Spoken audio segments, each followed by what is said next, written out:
Hello everybody, welcome to another Versus Video Deck Tech. I'm joined once again by Braun-Duin. old BBD. Yep. And we're playing Standard again, and I have a real sweet one. Yeah. So this is the 4-color Collected Company deck that started out 9-0 at Grand Prix Paris. And unfortunately only went 3-3 on day 2 to make top 16. But this deck is awesome. And I can imagine the look on his opponent's face when he led Frontier Bivouac into Mystic Monastery, and then Cast Fleece Main Line. Cast Fleece Main Line the next turn with another tap land. But yeah, this deck is really sweet, and I'm really excited to play it. Let's jump in and see what we got.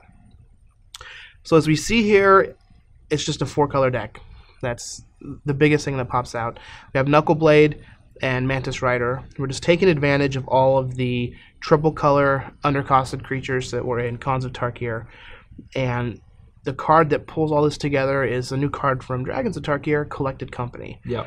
So this card is getting a lot of hype, rightfully so. It is amazing. It's seen a lot of play in Standard, and even spawning a new archetype in Modern with the Abzan Collected Company combo deck.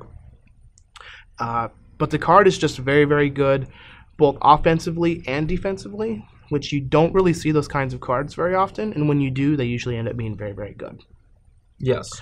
So here we have 16, 20, 26 creatures. No. 12, 20, 16, 22 creatures that we can hit off of Collected Company, and they are all great. Well, all of them except for Rattleclaw Mystic. Yeah. But yeah, Savage Knuckleblade, Mantis Rider, Goblin Rattle Master, Fleece Main Lion, Seeker of the Way. All of these creatures are great, especially when they come in at instant speed on your opponent's end step. But the other great thing about them is they're all creatures that are just very, very good on curve. They just cost less than what you would expect these types of creatures to cost. So like Knuckleblade is a 4-4 for 3 with abilities. Mantis Rider's a 3-3 Flying Haste for 3 with Vigilance. Rabble Master, we all know that card's absurd. Fleece Main Lion's absurd.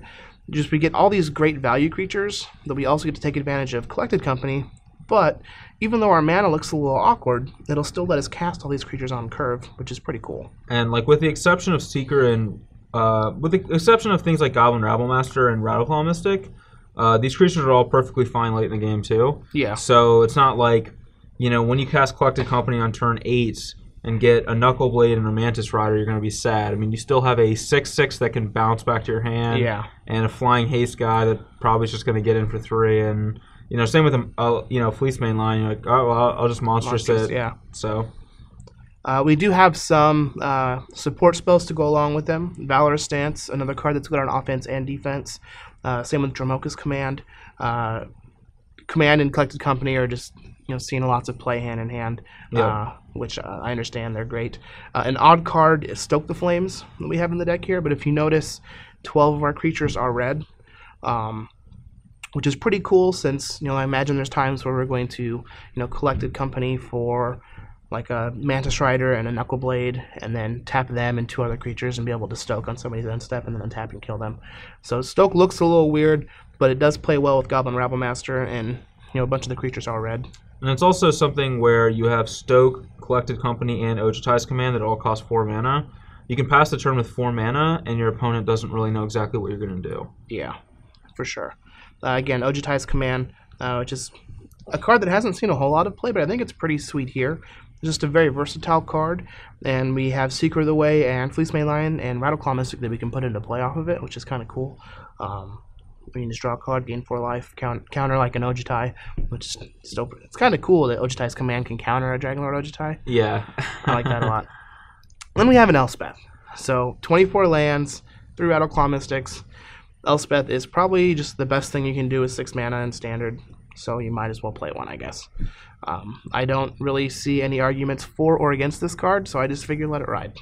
I think the best thing you can do for 6 mana is Dragonlord Silumgar taking their Elspeth. Oh yeah, that's true. Yeah, but that's beyond that, it's just playing your own Elspeth. Fair enough. As for the mana base, we've got the Tri-lands.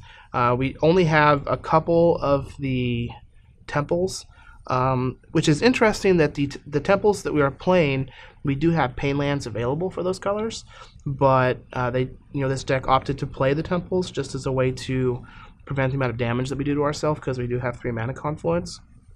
I feel like given a bunch more time to work on this deck, there'll probably be less temples and more pain lands. Yeah. But we're just going to go ahead and play the list as is from the Grand Prix. I just think with so many cards being great at 3 mana, having 11 come into play tap lands might be a little much. Yeah, definitely. Like I can see it being an issue for curving out into a collected company, where basically you're going to be put in a situation where you're casting Mana Strider on 3 with a tap land in your hand, or you're playing the tap land so you can cast collected company on 4. Yeah. And you're basically forced to make that decision. And with less tap lands, you can actually just do both. For sure. But that is the main deck. Let's go ahead and jump into the sideboard and see what kind of options a 4-color deck has. All right. All right, we're back for the sideboard of our 4-color collected company deck. And as we see here, there are only 3 colors of cards in the sideboard. Yep. So the red is, I don't say it's a splash because we have Stoke the Flames in our deck, but it's much less supported out of the sideboard. Definitely. As the other 3 colors give us more things to work with. So we do have an extra Ojutai's Command and Dromoka's Command to come in. Matchups and those are going to be good. Dromoka's Command is great against mono red, anything with Courser Krufix in it, any of the whip decks. It's good against Heroic. Those are just the types of decks that you're going to want Dromoka's Command against. Ojutai's Command is going to be good against a lot of different things, actually. I think it's good against mono red just as a way to gain life.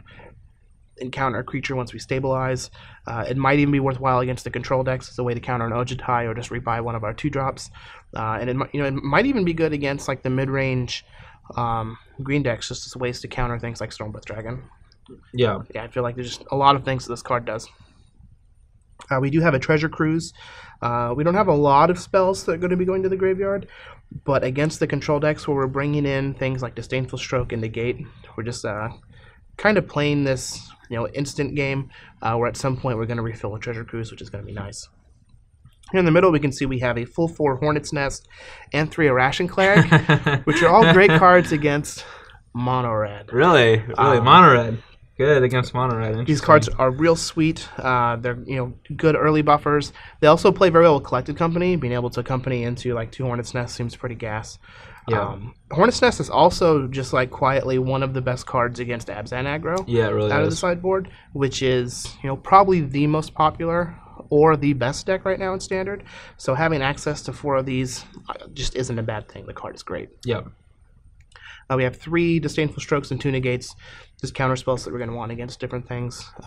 Stroke's very good at carrying things like Dig Through Time, Dragonlord Ojutai, etc. Negate's also just a good way to save your creatures and push through damage. So that's the sideboard. I'm pretty excited to see how the deck plays out.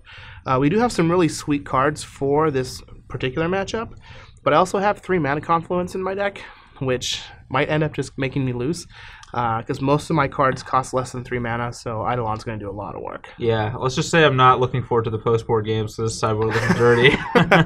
For sure. So make sure you check out BBD's deck tech on his mono red aggro, and check out the video where we actually do battles to see who prevails between Hornet's Nest and Searing Blood.